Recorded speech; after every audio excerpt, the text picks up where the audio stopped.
नमस्कार, मी भूषण रमेश महाजन नाशिक। आज मी आपल्या बरोबर धर्मकार्यासाठी प्रेरित करा या विषयाबरोबर संवाद साधणार आहे, विवेचन करणार आहे।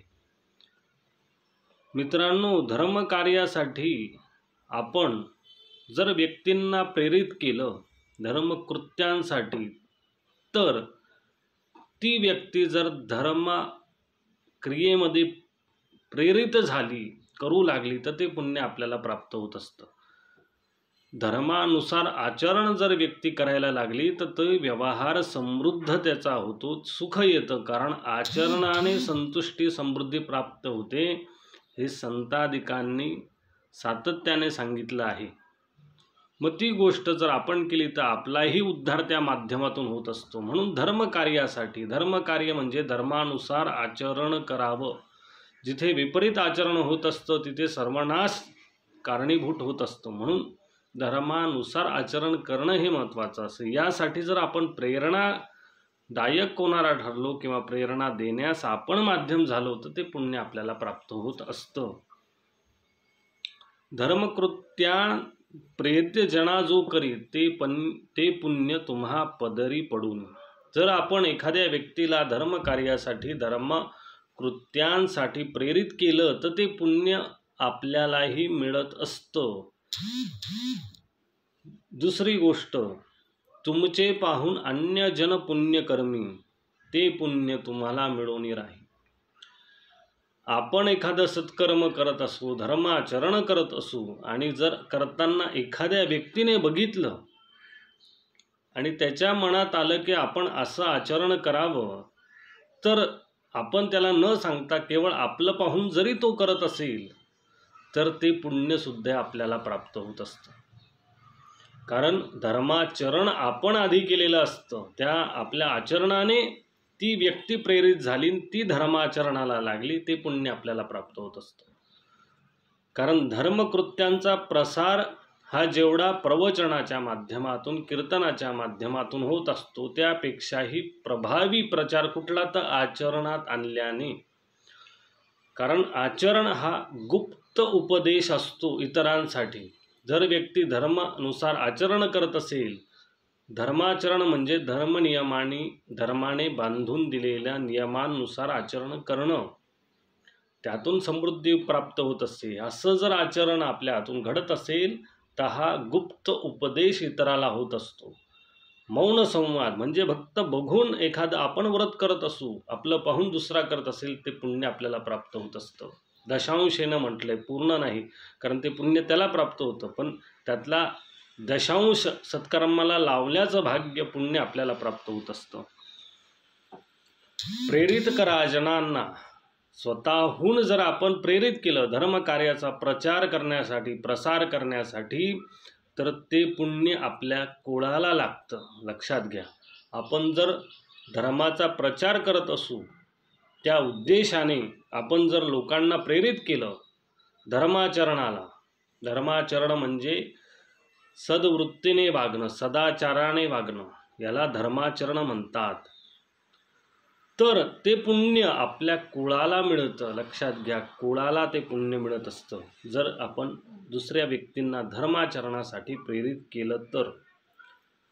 हे बंध जन्मोजन्मींचे, पुण्यफळाने जीवन करा सुखाचे।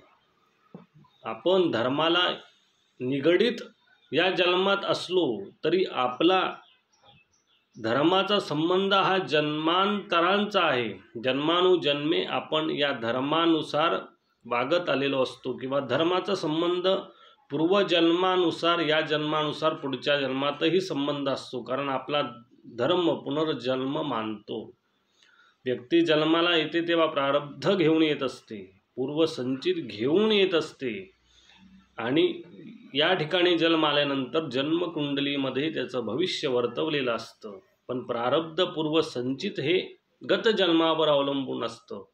ते फळ उपभोगायला जे जन्म असतो, ते जर पूर्वसुकृत चांगला असेल तर या जन्मात त्या व्यक्तीला सुख, समृद्धी, शांती, सर्व प्रकारचा लाभ होतो। पण पूर्वसंचित पाप असेल तर या जन्मात भोगण्यासाठी जन्म झाला, या दृष्टीने त्याला अनेक प्रकारचे त्रास होत असतात।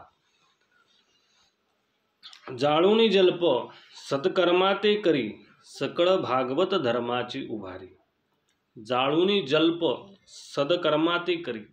जल्प म्हणजे एकमेकांप्रतीची जी दुष्प्रवृत्ती आहे, दुर्वृत्ती आहे एकमेकांबद्दलची, ती वृत्ती सोडून भागवत धर्माचा विस्तार व्हावा या उद्देशाने आपण एकत्र आलं पाहिजे. तर भागवत धर्माचा विस्तार होईल. कोणाविषयीही आपली भावना जर वाईट असेल तर ती भागवत धर्मची उभारणी करायची, या दृष्टीने ती भावना बाजूला ठेवून त्यासाठी एकत्र आलं पाहिजे. म्हणून धर्मकार्यासाठी लोकांना प्रेरित केलं पाहिजे. धर्मकार्य म्हणजे मी पहिले सांगितले की सदाचरण सत्कर्म करणे याला धर्माचरण म्हणतात. धर्मकृत्य असे होते प्रसारित संधी मिळे देवकृत. धर्माचा विस्तार हा अशा प्रकाराने विस्तार होत असतो. म्हणजे एकतर लोकांना प्रेरित करा, ते पुण्य तुम्हाला मिळेल.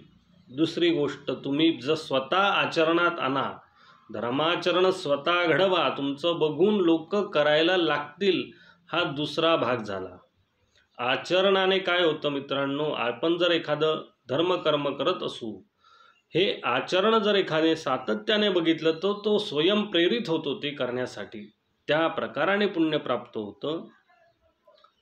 एकमेकांबद्दलची द्वेष भावना सोडून धर्मकार्यासाठी प्रेरित होणं, यातून पुण्य प्राप्त होतं. कारण भागवत धर्माचा विस्तार हा आपल्याला करायचा, या दृष्टीने प्रयत्नशील राहायचंय. अशा प्रकारे धर्मकर्म प्रसारित होत असतं. संधी मिळे देवकृत. पण भागवत धर्माचा विस्तार करायचा आपल्या मनात जरी असलं, परंतु ती संधी देवकृत आहे. ती संधी तुम्हाला देवाकडून प्राप्त होत असते. कारण देवच माध्यम करून धर्माचा विस्तार करून घेत असतो, एवढं लक्षात घ्या.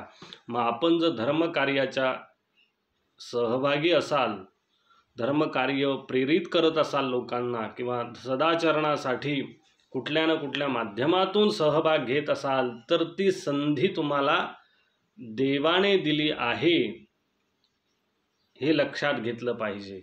कारण देव हा धर्म प्रसारित करण्यासाठी माध्यम म्हणून आपली निवड केलेली आहे, हा भाव आपल्या अंतरात असला पाहिजे की ही संधी देवाने मला दिली की धर्मकार्याचा विस्तार व्हावा, यासाठी मला माध्यम केलेलं आहे. हा अभिमान आपल्या अंतरात पाहिजे. जेव्हा आपण धर्मकार्याचा प्रसार करत असतो तेव्हा भगवंताने मला निवड केली आहे एवढ्या लोकांमधून, हा सार्थ अभिमान आपल्या अंतरात पाहिजे. कारण धर्म कर्म प्रेरित करणं हे ईश्वर कार्य असतं, एवढं लक्षात घेतलं पाहिजे. आणि त्या कार्यामध्ये मी सहभागी होतोय, माझ्या माध्यमातून होतंय, याचा आनंद आपल्याला पाहिजे. अशा प्रकारे धर्मकर्म हे प्रेरित होत असतं. म्हणून लोकांना प्रेरित करा, प्रसारित करा. धर्म अशाच पद्धतीने पुढे जाणार आहे आणि हे सर्वांनी मिळून करणं कर्तव्य आहे. या दृष्टीने आपण हा विवेचन केलं की धर्मकार्यासाठी लोकांना प्रेरित का करावं, तर आपल्यालाही पुण्य लागतं, कुळालाही पुण्य लागतं, धर्माचा भागवताचा विस्तारही होतो. या दृष्टीने आपण हा विवेचन केलं. धन्यवाद.